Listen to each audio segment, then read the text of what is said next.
she's not a bully.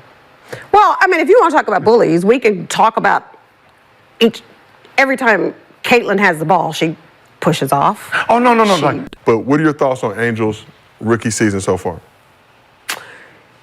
For me, if Rookie of the Year was picked today, I give it to Angel. Let's get that out the way. Did you know that Caitlin Clark is also in the conversation for league MVP? Did you know? I tried to tell y'all. Caitlin Clark is tearing up the court. But it seems like some people in the WNBA aren't ready to give her the credit she deserves. Even before she played a single regular season game, there's already talk that she might not even be in the running for Rookie of the Year, and it's making fans furious. People are starting to wonder if there's something behind the scenes, with whispers that some in the league aren't happy with her fast rise to stardom. Could it be that they're just not ready for what Caitlin brings to the table? That's exactly what I'm saying, because I think it makes a mockery of the women's game. If the focus on, now we just have to have people because of marketing and their attention, and they're not as talented, and we're not putting the best team out there. It's strange, especially when other players and experts are already saying she should be getting top recognition. First, they tried to minimize her Rookie of the Year win. Then, they acted like she didn't deserve a spot on the WNBA's top 25 list. Now they're ignoring her as a serious MVP candidate. Even A'ja Wilson, last year's MVP, has come forward to support Caitlin. Now continue to help her and carry her and follow her into the W, because that's where the growth happens. Anyone can talk the talk now, but it's like, all right, next step. Are you still there? Are you still a true fan? She believes Caitlin will be a huge asset to whichever franchise she joins. Some people can't handle the fact that Caitlin is achieving in 1 year what others haven't managed in decades. Instead of acknowledging her talent, they seem to let their egos get in the way. Wasn't complaining afterwards. She said, hey, it is what it is. Kennedy Carter didn't even want to talk about it. But it's a big deal because Caitlin Clark is her own basketball economy. The speed at which experts are calling out this disrespect is impressive. Never turned a profit. Who in a league that has never turned a profit, in any business that has never turned a profit, who makes 200 some odd thousand or 150, whatever it is? It's starting to look intentional to malign her. Some individuals in the media have also been questionable in their coverage. ESPN, for instance, ranked Caitlin so low on their rookie list that it seemed absurd. The WNBA released their MVP list, and Caitlin wasn't in the top 5 or even the top 10. They only gave her an honorable mention. Now let's talk about other players in the MVP race. Alyssa Thomas is one of them. She's known for her triple-doubles and filling up the stat sheet. But back in March 2023, she made a comment dismissing the idea that Caitlin could lead the WNBA in assists one day. Fast forward to now, and Caitlin has surpassed Alyssa's assist records. Molly, I said... Really, Molly?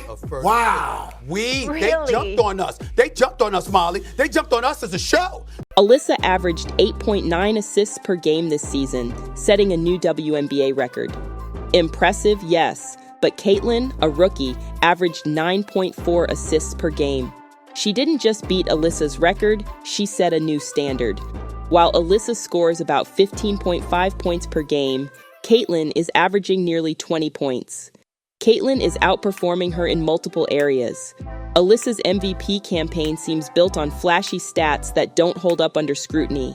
She has 7 triple-doubles this season, which sounds impressive until you realize that sometimes she's barely reaching double digits in points, rebounds, and assists. It's not just about piling up numbers. It's about making a significant impact on the game. Caitlin's impact is undeniable. She's elevating her team, the Indiana Fever, which doesn't have as many star players as other teams. Thank their lucky stars. For the record ratings, Caitlin Clark is detonating, even if new fans are mostly white fans. It doesn't matter what color eyeballs are. She's elevating her team, the Indiana Fever, which doesn't have as many star players as other teams. If she had the same level of support that Alyssa has on the Connecticut Sun, her numbers would be even more astounding. Another MVP hopeful is Sabrina Ionescu. Some believe she's a strong candidate because the New York Liberty had the best regular season record. But team success shouldn't be the only factor in MVP considerations. Sabrina is good, but she's also surrounded by top-tier talent, including former MVPs and All-Stars. When you compare the stats, Caitlin edges out Sabrina in almost every category. Caitlin averages 19.2 points per game to Sabrina's 19.1. In assists, Caitlin leads with 8.4 per game compared to Sabrina's 6.1. Caitlin also has more rebounds and better shooting percentages. And she achieves all this without the support of multiple star players. The MVP should go to the player who is most valuable to their team, not just someone on a winning team. Down and Angel Reese was cheering. Caitlin Clark is getting eyeballs in the WNBA. And Kennedy Carter says, other than three-point shooting, what does Caitlin Clark bring to the game? Well, Caitlin is carrying her team, making significant contributions in every game. If you swapped Caitlin and Sabrina, Caitlin would likely excel even more with the Liberty's strong roster, while Sabrina might struggle without as much support. Caitlin Clark isn't just a good player, she's exceptional. She's out here changing the game, dominating in every possible way. Points, assists, rebounds, you name it. Yet, she's being overlooked in favor of players who aren't putting up half the numbers she is. Some media personalities have made comments suggesting that she hasn't earned the accolades she's receiving because she hadn't played a professional game yet. Let's not kid ourselves. If a male player were putting up these numbers, there would be no hesitation in acknowledging his talent. Statues would be erected in his honor.